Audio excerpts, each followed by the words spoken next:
Hey photographers, how are you? I think you're all good. I hope you're all doing well. Welcome to my YouTube channel, Iris Craft Photography, and I hope all my previous videos are useful to you, especially for the beginners. I already told you I'm making videos for the beginners. One of my previous video, I spoke about the aperture and the shutter speed and ISO, and these three concepts are very important to operate your camera in full manual mode. In that video, I spoke a little about the aperture. What is aperture and f-stop number? What I think, before you start operating your camera in full manual mode, and you have to first step into the semi-manual mode, that is called the aperture priority mode. That's what I'm going to talk about today, the aperture priority mode. The benefit of operating your camera with the aperture priority mode is when you take a photo, that will be much easier for you when you are very much sure about your aperture, and the other two aspects like shutter speed and ISO will be taken care of the camera. Even the very experienced photographers, in some scenarios like in the wedding ceremony or the ring exchanging, the wedding ceremony, or in a very busy schedule, so the people will keep on moving, so you cannot ask people, okay, stop here, and ask them to give pose.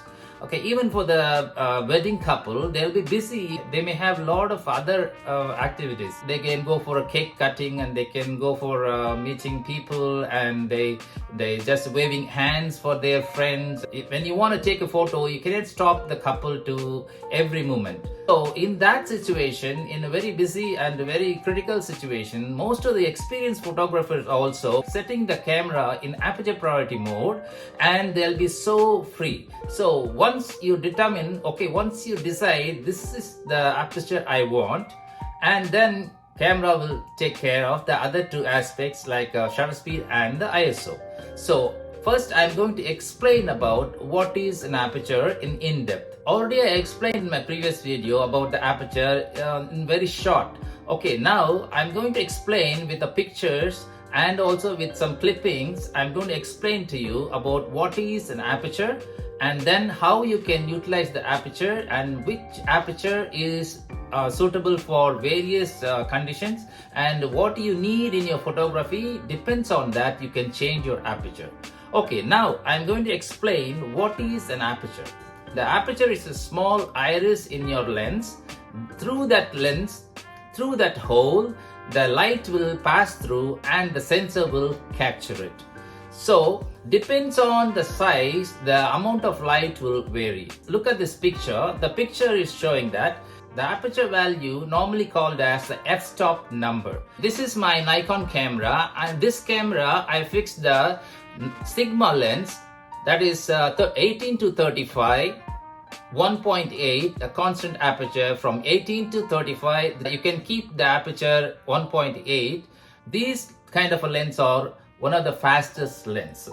Some lenses are having f-stop number from 1.2 and 1.4 and 1.8 goes on up to f-stop number 22. The f-stop number determines the amount of light and also the size. That means the size of the iris in the lens, so that the iris can allow the amount of light to reach into the sensor to capture. The aperture 1.2, 1.4, 1.8, and it goes on like this, 2.8 and 3.5. it will go up to f-stop number 22. So look at this size of the iris. Slowly it's decreasing and decreasing and decreasing, and slowly it will go to a very small hole at the f-stop number 22.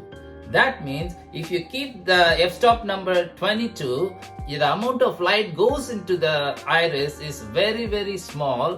When you need to keep the f-stop number low, and when you have to keep f-stop number very high, that is very, very important. Once you need a shallow depth of field. What is mean by shallow depth of field is, if you want to focus on a particular tiny article like the wedding ring, sometimes they'll open the wedding ring box and they want to focus on only the wedding ring, or sometimes they want to focus the face of the bride or a bridegroom at the very close up. Only the subject will be focused on, the background will be completely blurred. So when you need a shallow depth of field, you have to choose the f-stop number 1.2 or 1.4, 1.8 up to 2.8. That will give you a very beautiful shallow depth of field. It will focus only on a subject. In case so many people may be standing with the bride and bridegroom, and it may be a group photo, and also sometimes they have a beautiful decoration at the background. You want to focus everything together, you have to increase your f-stop number up to f11 or f16. So in that case, you will have a very good depth of field. Your camera can focus all the background, also the foreground and also midground. So everything in that frame will be completely under focus. So in this kind of a scenario, you have to choose the very high f-stop number to keep all the subjects in the frame to be focused. Okay, the landscape photographers, what they'll do, they'll go to a particular place. Okay, they want to focus, and also every tiny detail of that frame should be on focus. What they'll do, they'll set the aperture to f20 and f22, because that is the maximum level of aperture. The depth of field will be very, very high, and it will not miss any small part of the frame. One more important thing I want to tell you in this video: whatever the f-stop number you choose, and your f-stop number will decide what is the shutter speed and also what will be your ISO. Once you choose the aperture priority, your shutter speed and the ISO will be automatic. Depends on your aperture, your shutter speed will go down or it will increase. The same way, depends on the scenario, whatever the range you're setting for your ISO, depends on your aperture number, your ISO also will go up and down between that particular range. In case the camera cannot pump the ISO, what that will do, that will compensate with the shutter speed. It will reduce the shutter speed to the maximum lower level. So in that situation, normally the photographers will use the camera on the tripod. In modern cameras now, these facilities are available. You can set the range of the ISO from 600 to 2000, sometimes it will be 200 to 800 to avoid the grainy picture. So what they're doing depends on the range you're setting in the ISO. The shutter speed also go up and down. Once the camera cannot increase the ISO, what that will do, that will reduce the shutter speed and then it will compensate. When it goes very low level of shutter speed, below 60, below 40, you may have the camera shake. The picture will be a little blurred. To avoid this kind of camera shake, you have to set the camera on the tripod. That's very, very important. Before we jump into the full manual mode, all the beginners first switch on to the aperture priority mode. I'm going to show some clipping that I'm using Nikon and Fuji. In this case, I'm using the Nikon camera to show you how to set the aperture priority mode. On the mode dial, there will be M and also A and also S. Then the M is for manual, the A stands for aperture priority mode, and also the S stands for the shutter priority mode.